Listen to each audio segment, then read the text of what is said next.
আজকের ক্লাসটা আপনাদের সবার অনেক অনেক হাইলি রিকোয়েস্টেড একটা ক্লাস।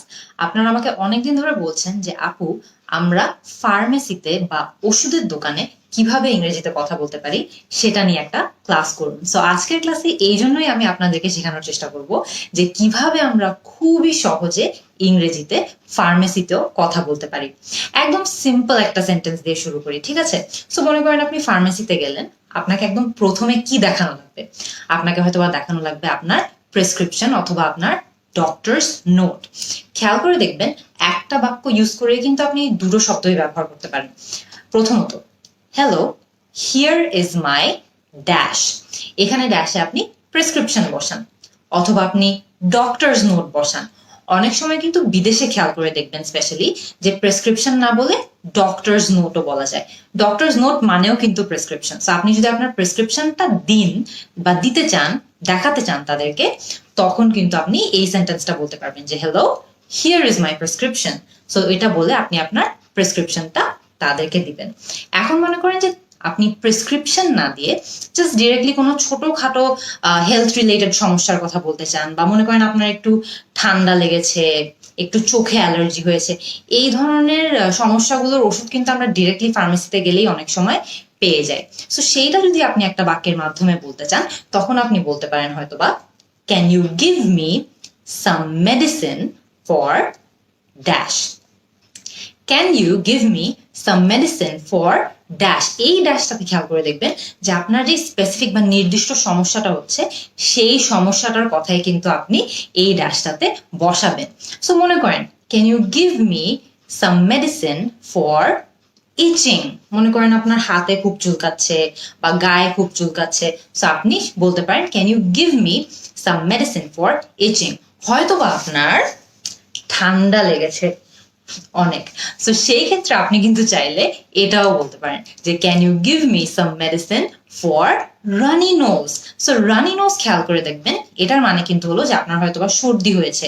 আপনি চাইলে কোল্ডও বলতে পারেন, can you give me some medicine for a cold. So cold, runny nose দুটোরই অর্থ হলো যে আমার ঠান্ডা লেগেছে বা হয়তো আমার সর্দি হয়েছে, এই কারণে আমার ওষুধ প্রয়োজন। আপনি কি আমাকে সেই ওষুধটা দিতে পারবেন? আপনার মনে করেন চোখে একটু অ্যালার্জি হলো, তাহলে কিন্তু সেই ক্ষেত্রে আপনি জাস্ট কোল্ড বা রানি নোজের বদলে এই জায়গাটাতে বসিয়ে দিবেন eye allergy. Can you give me any medicine for an eye allergy. হয়তোবা আপনার এই কোনো সমস্যা নেই, আপনার হয়তোবা একটু গায়ে ব্যথা, হাতে ব্যথা হতে পারে, পায়ে ব্যথা হতে পারে, জাস্ট একটা হয়তো হালকা একটু ব্যথা আছে আপনার শরীরে, সেই কারণে আপনার একটা ওষুধ প্রয়োজন। তখন আপনি তাদেরকে বলতে পারেন, can you give me any medicine or some medicine for some mild pain. Mild pain কথাটার অর্থ হলো যে আমার অল্প একটু গায়ে ব্যথা আছে, আমাকে কি সেটার জন্য কোনো ওষুধ দেওয়া যাবে নাকি? So can you give me some medicine for mild pain. এখন মনে করেন যে আপনার নির্দিষ্ট কোনো ওষুধ দরকার, সো আপনি ডিরেক্টলি কিন্তু কোন ওষুধ লাগবে সেটাই জিজ্ঞেস করতে পারেন। কিভাবে? Do you have any dash. Do you have any paracetamol, অথবা do you have any orsaline. So খেয়াল করে দেখবেন যে এই ড্যাশটা যেটা আছে, সেই ড্যাশে কিন্তু আপনার যেই ওষুধটা প্রয়োজন জাস্ট ওটার নামটা বসিয়ে দিলেই হবে। এখন মনে করেন যে আপনার হয়তো বা ওষুধ না, একটা ভিন্ন ধরনের জিনিস প্রয়োজন, হয়তো বা একটা সিরিঞ্জ প্রয়োজন, হয়তো বা স্যানিটারি ন্যাপকিন প্রয়োজন, হয়তো বা ইনহেলার প্রয়োজন। সো আপনি এই জিনিসগুলোও কিন্তু একটা বাক্যের মাধ্যমে বলতে পারবেন। কিভাবে? Hello, I am looking for dash. Hello, I'm looking for a syringe. Hello, I'm looking for some sanitary napkin. Hello, I'm looking for an inhaler. So খেয়াল করে দেখবেন যে প্রত্যেকটা শব্দ, এক একটা শব্দের আগে কিন্তু এক এক ধরনের আর্টিকেলও বসছে। কিছুর আগে আমি আ বলছি, কিছুর আগে অ্যান বলছি, কিছুর আগে সাম বলছি। সো সেই জিনিসটা নিয়েও কিন্তু আপনাদের কেয়ারফুল থাকতে হবে। কিন্তু বাক্যের ওভারঅল স্ট্রাকচারটা কিন্তু সেমই থাকছে। এই সেম স্ট্রাকচারটা দিয়ে কিন্তু আপনি যেটা খুঁজছেন জাস্ট সেই শব্দটা বসিয়ে দিলেই আপনার প্রশ্ন তৈরি হয়ে যাবে। এখন মনে করেন যে আপনার যা যা ওষুধ কেনা দরকার ছিল বা যা যা কেনাকাটা ছিল সবগুলোই মোটামুটি শেষ। এখন আপনি আপনার বিলটা জানতে চাচ্ছেন বা কত টোটাল বিল এসেছে সেটা জানতে চাচ্ছেন। তো আপনি এটাও কিন্তু জাস্ট একটা প্রশ্নের মাধ্যমেই জেনে ফেলতে পারেন। সেটা কি? What is the total dash.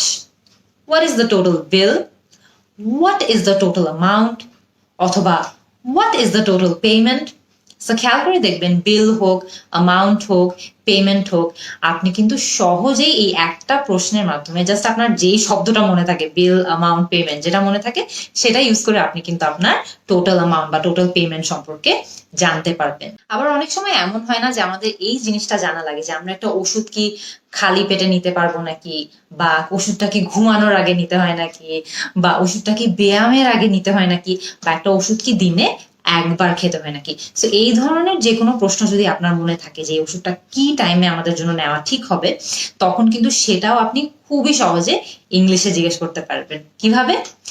Is it okay to take this dash. Is it okay to take this before exercising, মানে এটা কি ব্যায়ামের আগে নিলে ঠিকঠাক আছে। Is it okay to take this on an empty stomach, মানে এটা কি খালি পেটে খেলে ঠিক আছে। Is it okay to take this before sleeping, এটা কি ঘুমানোর আগে নিলে ঠিক আছে নাকি। Is it okay to take this once a day, মানে এই ওষুধটি কি দিনে একবার খেলে ঠিক আছে নাকি। সো খেয়াল করে দেখবেন যে আপনি জাস্ট আপনার সিচুয়েশন ওয়াইজ ওয়ার্ডটা ফ্রেজটা এখানে বাক্যটিতে বসিয়ে দিলেই কিন্তু আপনার সেন্টেন্সটা তৈরি। যে আপনার যদি খালি পেট নিয়ে প্রশ্ন করা থাকতে হয় তাহলে আপনি সেভাবে বলবেন যে is it okay to take this on an empty stomach. আপনার যদি ঘুমানোর আগে খেলে ঠিক হয় নাকি, আপনি বলবেন is it okay to take this before sleeping. So আপনি জাস্ট আপনার সিচুয়েশনের জন্য যেটা পারফেক্ট সেটা এই ব্ল্যাঙ্কটাতে বসিয়ে দিলেই কিন্তু আপনার সেন্টেন্সটা বা প্রশ্নটা রেডি হয়ে যাবে।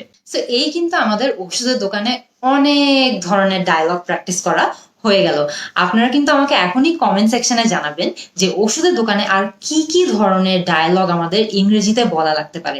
আমি কিন্তু আপনাদের অ্যান্সারের অপেক্ষায় থাকবো। See you in the next class.